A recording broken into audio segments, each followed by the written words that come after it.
This isn't a full NFL Week 10 recap because several games still have to go on. We still have the 4 games that are scheduled for about 4 p.m. Eastern that have to go on. We still have the primetime game tonight, Jets versus Raiders, and tomorrow night we have Bills versus Broncos. That'll be an interesting one. But all I can say is holy shit, streaks were snapped today. Many long streaks that have been, plaguing teams for a while, they've finally overcome them.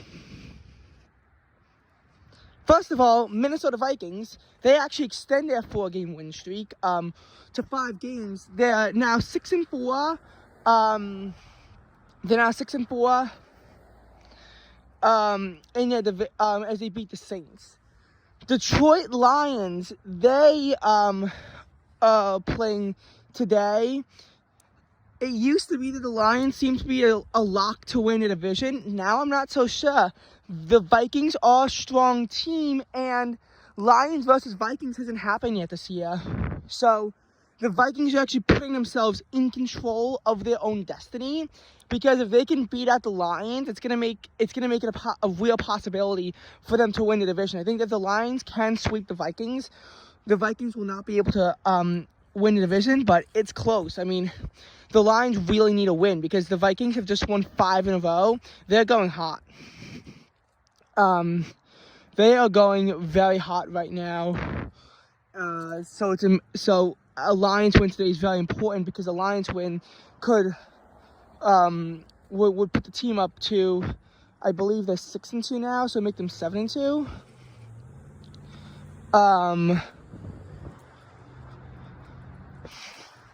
Because I believe they were on a bye last week.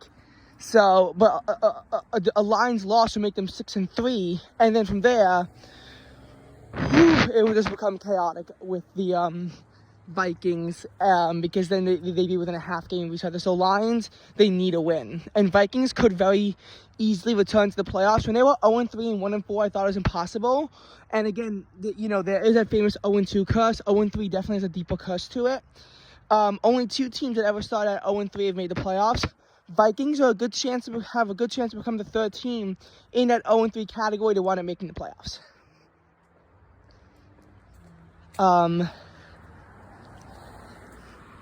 But a lot of other streaks have been snapped today. First of all, the 49ers and Eagles became the 2 teams to go undefeated the longest. Both teams started off the first 5 games undefeated, and both teams lost in week 6. But the Eagles were able to put the pieces back together. The 49ers couldn't. And they lost 3 in a row to drop themselves to 5-3. For a brief time, the Seahawks led the NFC West for after week 8, as they were 5-2. But then they suffered a 5-3 loss while the 49ers were on a bye. 49ers had a better conference record. And the 49ers will keep that lead in the NFC West because they squashed the Jaguars 34-3. What's even more impressive is that the Jaguars are 6-2 and they were on a 5-game win streak. Their 5-game win streak is snapped. And they fall to 6-3. Now, I'm not saying that the Jaguars are going to miss the playoffs, but that AFC South is, again, it's not a lock for them. And people kind of thought it was. I mean, the Titans lost to the Buccaneers, so I'm pretty sure they're down to 3-6 now. And their losing streak does extend itself. I think this is the 2nd week in a row that they lost, so it's not that big of a losing streak. But it's definitely not something that Titans fans want to hear anything about. And, the Titans are probably not contenders, but the Colts are 5-5 after their win over the Patriots in Germany today. It was a 10-6, very ugly win.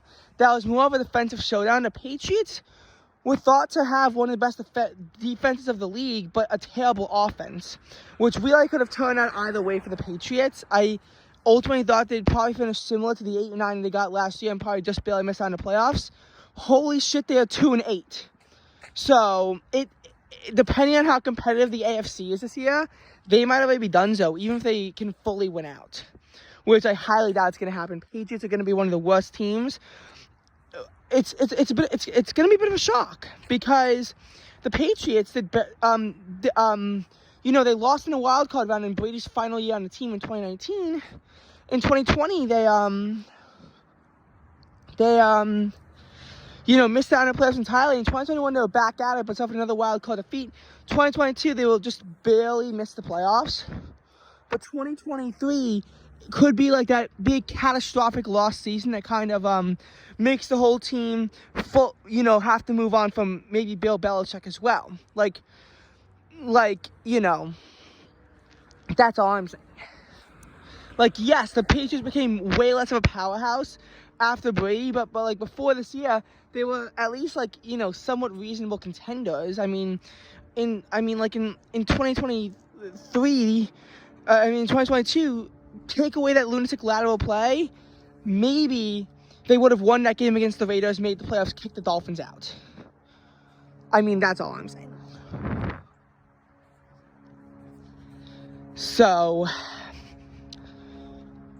yeah, and the Texans, they are now in a bit of a win streak themselves. They are 5-4 after they beat the Bengals, 30-27. Very competitive game between the Houston Texans and the Cincinnati Bengals. Neither the Colts or Texans have any primetime games this year.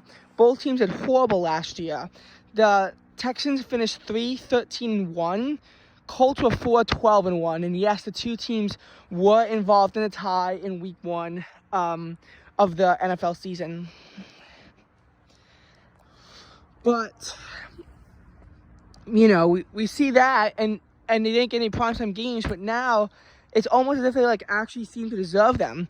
Both teams seem to be playoff contenders, especially the Texans. The Colts themselves seem to be on a bit of a win streak, although how many games I'm not sure, because they never really looked into the Colts, because they never took them seriously. Maybe I should now. I think on a 2-game win streak. I think I did see that. And so the Texans. But the Texans put the Bengals to 5-4. Number one, the Bengals are just barely hanging on to a playoff spot at the 7th seed. And I remember being on Twitter about this this morning, how someone was saying that none of the big teams are currently in a playoff spot.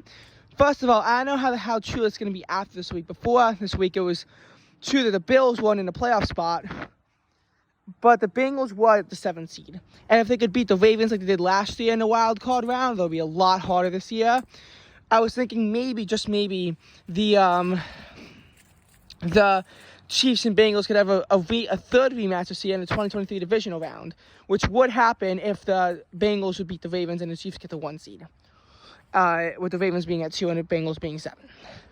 But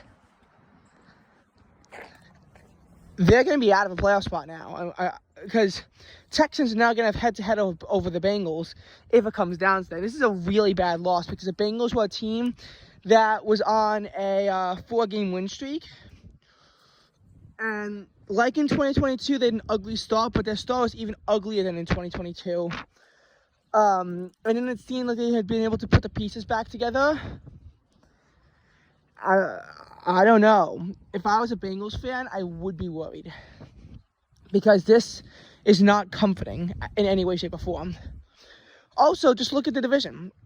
Browns beat the Ravens, and based on how that game went, I was stunned. Especially when the Browns missed that field goal after their pick 6. Even more stunning. But then they got another interception and were able to get a field goal to win the game 33-31 against the Ravens.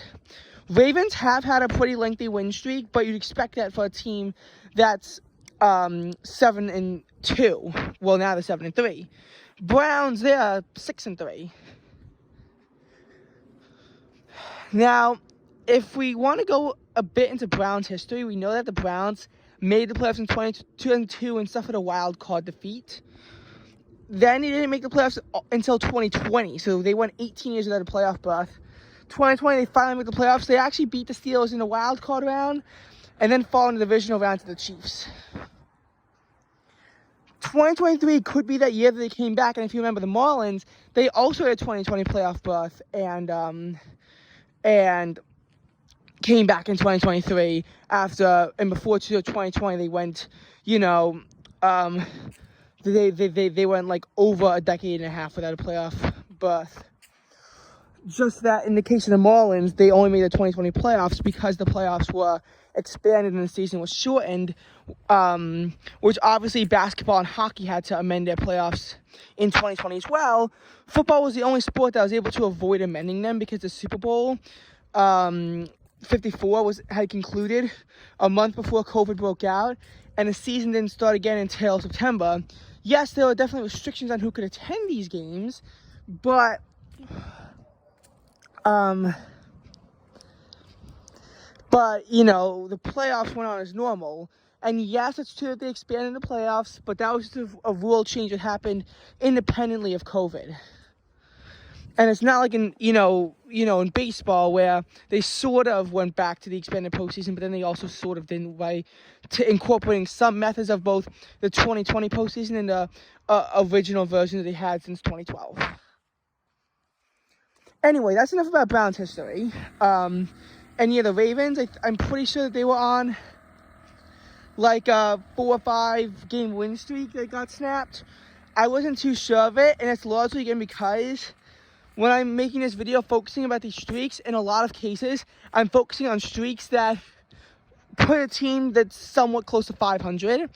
Whereas in the Ravens' case, they were always a very dominant team. But I'm pretty sure it was like it was a 4-game win streak that got snapped. It was either 4 or 5 games. It might have only been 3. But they definitely won a bit of a win streak.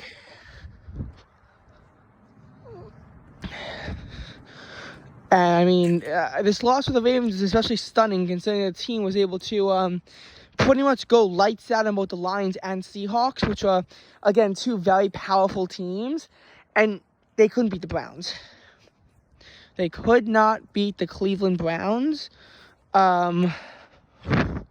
which, again, could they turn into a good team this year? I don't know.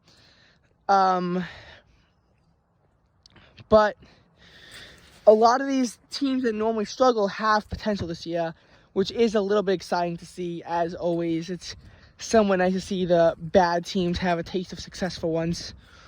Going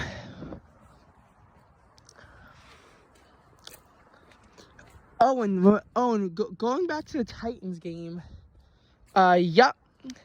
the Buccaneers snapped their 4-game losing streak. They're still 4-5. They're still at a losing record.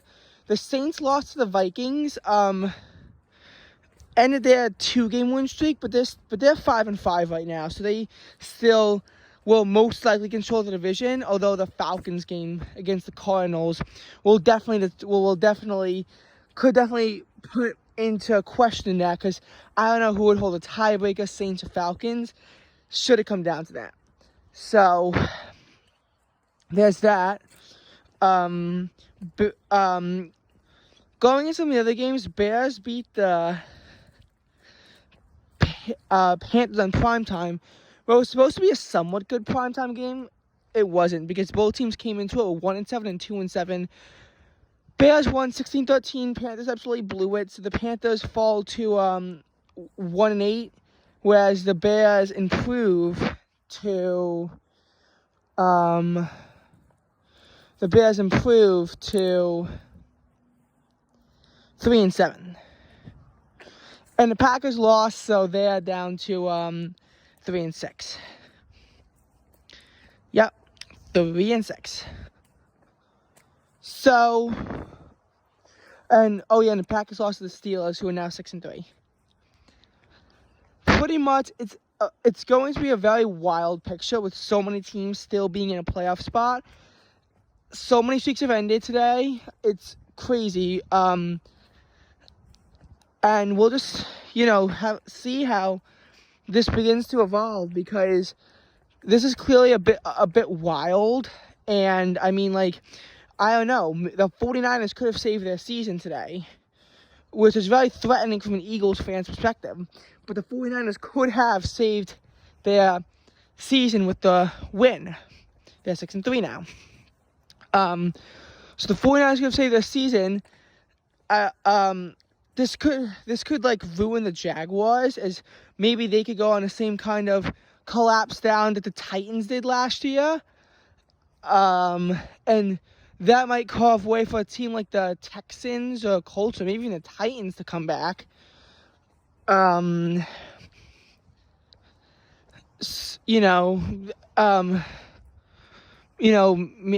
lot of seasons could just be saved by this week. That's my NFL Week 8 recap. Week 10 recap.